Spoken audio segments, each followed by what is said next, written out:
Hello বন্ধুরা, কেমন আছো সবাই? আশা করছি সবাই ভালো আছো, আমিও খুব ভালো আছি। চলো আজকে চলে এলাম আবার একটা নতুন ব্লগ ভিডিও নিয়ে। আর আজকে থাম্বনেল দেখে তোমরা বুঝতেই পারছো কিসের ব্লগ বানাতে চলেছি আমি অন্নপূর্ণা ভান্ডার নিয়ে কিছু কথা। মানে অন্নপূর্ণা ভান্ডারের ডিবিটি কিভাবে করবে বা কি কি লাগবে সেই সব নিয়ে, তার সাথে আরও অনেক কিছু দেখাবো যে কি কি করেছি আজকে সারাদিন সেইগুলো। প্রথমে আমি রেডি হয়ে বেরিয়ে পড়েছি ডিবিটি করতে যাওয়ার জন্য। ডিবিটি মানে বুঝতে পারছো, অন্নপূর্ণা ভান্ডারে টাকা পেতে গেলে তার আগে কিন্তু ডিবিটি করতে হবে। আর ডিবিটি মানে হচ্ছে ডাইরেক্ট ব্যাঙ্ক ট্রান্সফারেশন। এই তিনটে অক্ষরকে শর্টে ডিবিটি বলা হয়। তো এই ডিবিটি করতে আমি বেরিয়ে পড়েছি। আমি, মা, বৌদি, আমরা তিনজনে একসাথে যাচ্ছিলাম। আর যাওয়ার ঘায়ে দেখো আমাদের যে রাস্তা আছে, মেন রাস্তা একদম পুরো ফাঁকা শুনশান। কেন আমরা সকাল সকাল যাচ্ছি, মানে গিয়েছিলাম কেন বলো তো, ব্যাংকে প্রচণ্ড ভিড় হয়, যার জন্য আর লাইনও দিতে হয় অনেকটা। ওই জন্য আমি কি করেছি, সকাল সকাল বেরিয়ে পড়েছি আমার ফ্যামিলির লোকের সাথে। এখন কিন্তু রাস্তায় কম গাড়ি চলছে, বেশি হচ্ছে লরি চলছে, আর বেশি কিছু চলছে না, আর কয়েকটা বাইক চলছে। এখন চলে এসেছি ব্যাংকের কাছে, কিন্তু ব্যাংকের ভিতরে ভিডিও করা মানা, আমাকে বলে দিয়েছে ভিডিও করতে না। ওই জন্য আমি ভিডিও করতে পারিনি। কিন্তু হ্যাঁ, কি ফর্ম ফিল আপ করেছি, কী করেছি সমস্ত কিছু আমি তোমাদেরকে বলছি। তার আগে চলো, খিদে পেয়েছে, কিছু খাই। এই বলে ফল দোকানে চলে গেলাম পেয়ারা মাখা খেতে। তো দেখো ফল দোকানিকে বলছি যে আমাকে পেয়ারা মাখা দাও, বলতে পেয়ারা মাখাটা মাখিয়ে দিল। আর একটা হ্যাঁ ইন্টারেস্ট কথা, আমার কিন্তু একটা স্কুল লাইফের বান্ধবীর সাথেও দেখা হয়েছিল। তাই দুজনে দেখা হওয়ার পরে ওকেও পেয়ারা মাখা কিনে খাওয়ালাম আমি। ওর বাপের বাড়ি যেহেতু আমার পাড়ার একটা পরই, তাই জন্য একই সাথে দেখা হয়েছে। আর ওর বাপের বাড়িতেও এসেছিলো। আমি চল তাহলে দুজনে একসাথে বাড়িতে যাব। আর মা আর বৌদিরা আগে চলে গেছে, আমি ওর সাথে এটা ওটা কেনাকাটা করে দেরি করে আসছি বাড়িতে। দেখো পেয়ারা মাখা কিনে খাবো ওটা টোটোয় আস্তে আস্তে। তার আগে রোদের সময় এত জল তেষ্টা পেয়েছিল, ও বলছে চল লেবু মালাই খাই দুজনে মিলে। আমি বলি ঠিক আছে চল।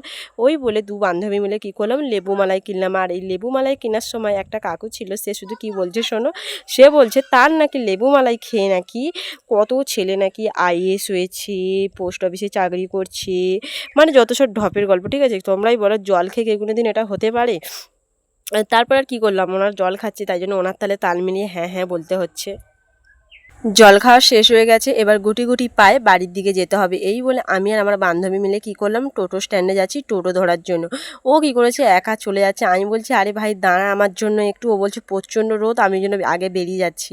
আমি বলি আরে ভাই আমাকেও নিয়ে যা, আমার একটু ক্যামেরা কর, অন্তত আমাকে একটু ক্যামেরার মধ্যে দেখা, যেহেতু আমি ব্লগটা বানাচ্ছি। বলে ঠিক আছে আমাকে দে, বলতে ওকে ফোনটা ধরে দিয়ে আমি একটু মিছে একটু হাঁটলাম। ঠিক আছে, হেঁটে এমনি জাস্ট একটু দেখানোর জন্য, আর কের বেশি কিছু না। তারপরে দুজনে মিলে কী করলাম না, টোটো স্ট্যান্ডে যাচ্ছি। আর দেখো প্রচণ্ড রোদ, মানে এত রোদ বলেও বোঝাতে পারবো না তোমাদেরকে। তারপরে টোটো স্ট্যান্ডে এসে আমরা দাঁড়িয়ে টোটোর অপেক্ষা করছি। লাস্ট অবধি একটা টোটো আসছে, হ্যাঁ একটা টোটো আসছে দেখে আমার বান্ধবী সেটাকে ধরার জন্য কি করেছি, ও হাত দেখাচ্ছে টোটোটা যাতে দাঁড়ালে আমরা ওই টোটোতে উঠবো, উঠে আর সোজা বাড়ির দিকে চলে আসবো। ফাইনালি টোটোয় উঠে পড়লাম। উঠে পড়ে এবার হচ্ছে ও আগে বসেছে, তারপরে আমি বসেছি ওর পাশে। আর টোটোটা কিন্তু ফাঁকা ছিল, খুব ভালো লাগছিল ফাঁকা টোটোয় যেতে। নানা রকমের গল্প করে করে আসতে পারবো। আর আমাদের কি গল্প হয়েছে না হয়েছে তোমাদেরকে শোনাতে পারবো না, কেননা বান্ধবীরা একসাথে থাকলে জানো তো কী গল্প হতে পারে না হতে পারে। চলো এবার তোমাদের বলি ডিবিটির জন্য কি করেছি। দেখো তোমরা প্রথমে ব্যাংকে যাবে, আর ব্যাংকে বা যে কোনো অনলাইন দোকানে যাবে, ওখানে আধার কার্ড, তোমার নিজের ব্যাংকের বই, আর হচ্ছে তোমার ফোন নিয়ে যাবে।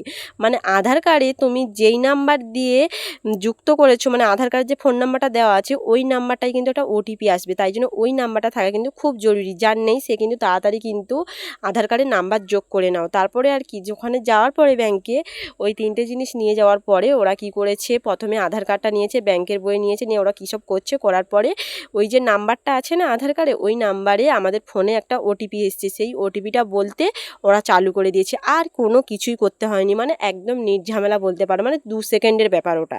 আর যাদের মানে আধার কার্ডে নাম্বার যুক্ত নেই তাদের কিন্তু আগে নাম্বার যুক্ত করবে, তারপরে কিন্তু ডিবিটি করতে যাবে, না তো কিন্তু ডিবিটি হবে না। হ্যাঁ ঠিক আছে, আমার মারও কিন্তু এই প্রবলেম। আমার মাকে নিয়ে ওই জন্য আমি 2-3 দিন ধরে প্রচণ্ড ঘোরেছি নাম্বার যোগ করার জন্য। লাস্ট অবধি কিন্তু নাম্বার যোগ করা হয়ে গেছে। তারপরে দেখো তোমাদের সাথে গল্প করতে করতে আমরা টোটো থেকে নেমেও গেছি। নেমে যাওয়ার পরে এবার আমরা যাচ্ছি বাড়ির দিকে। আর ওর বাপের বাড়ি আর আমার বাপের বাড়ি এক জায়গায়, মানে একটা পাড়ার ওপার আর ওপার, তোমাদের আগেও বলেছি। যাওয়ার পথে একটা ঠাকমার সাথে দেখা হচ্ছে, ঠাকমাটা আমাকে লাগাচ্ছে, বলে তুই আমার ছাতা নিয়েছিস কেন, মানে ওই ঠাকমাটার ছাতার কালার যা আমার ছাতার কালার তা, ঠিক আছে, ওই জন্য আমাকে লাগাচ্ছে। আমি বলি তুমি একা সরু চালে ভাত খাও, আমি খাই না, এরকম করে মজা করছিলাম। তারপরে কী করেছে, এই যে বসে বসে সবে জল খাওয়া শেষ করলাম, কারণ টোটোতে বসেছি 10 মিনিটও লাগেনি, আমাদের বাড়ির কাছে চলে এসেছি। তারপরে আর কি, আমার বান্ধবীকে বলছি চল, বলে দুজনে মিলে হেঁটে হেঁটে গল্প করতে করতে যাচ্ছি। আমার হাত প্রচণ্ড কনকন করছিল, ফোন ধরেছিলাম বলে ওকে, ওই জন্য ওর হাতে ফোনটা দিয়ে দিয়েছি, দিয়ে বলছি তুই ফোনটা ক্যামেরা কর ভাই, আমি একটু হাঁটি, ঠিক আছে। এক হাতে ব্যাগ, এক হাতে ছাতা, ফোন, মানে কতটা বিরক্ত বোধ লাগে বলো তো, কিন্তু ব্লগটা বানাতে হবে। তার এই দেখো ও হচ্ছে পেয়ারা মাখা খেতে শুরু করে দিয়েছে, আমাকে বলছে তুই শুধু ভিডিওই কর, তোকে খেতে হবে না। আমি বলছি আরে না ভাই আমি খাচ্ছি দাঁড়া, বলে আমিও এই যে খাঁচির দ্বার, এটাকে নাকি কি টুথপেস্ট বলে ভাই, আমরা কিন্তু খাঁচি বলি, ঠিক আছে, কিন্তু এর ভদ্র নাম নাকি কি টুথপিক না কি বলে, যার দ্বারা ওই পেয়ারাটাকে খুঁচিয়ে তুলতে হয় আর কি। আমারও পোষায় না, আমি ফেলে দিয়েছি, দিয়ে হাত দিয়েই খেতে খেতে আমি রাস্তায় যাচ্ছি আর খাচ্ছি আর অনেক রকমের গল্প করছি। আমি ওর কাছ থেকে থলিটা নিয়ে নিয়েছি, বলছি ভাই আমাকে একটা দে অন্তত, আমি বলছি ঠিক আছে এই নে। চলো এখানেই আমি ভিডিওটা শেষ করছি, কিন্তু হ্যাঁ ভিডিও শেষ করার আগে একটা গুরুত্বপূর্ণ কথা তোমাদের বলে দিই, যারা যারা অন্নপূর্ণা ভান্ডারের ডিবিটি করনি প্লিজ তোমরা সবাই গিয়ে ডিবিটিটা করে নাও।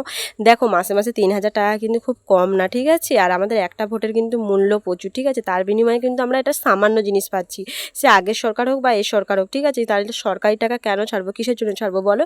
ওই জন্য প্রত্যেককে বলছি কেউ ছাড়বে না, সবাই ডিবিটি করে নাও, যাতে সবার ভান্ডারে যেন টাকাটা ঢুকে, আর না তো কিন্তু টাকাটা ঢুকবে না। সো বাই বাই, ভালো থেকো সবাই, আবার দেখা।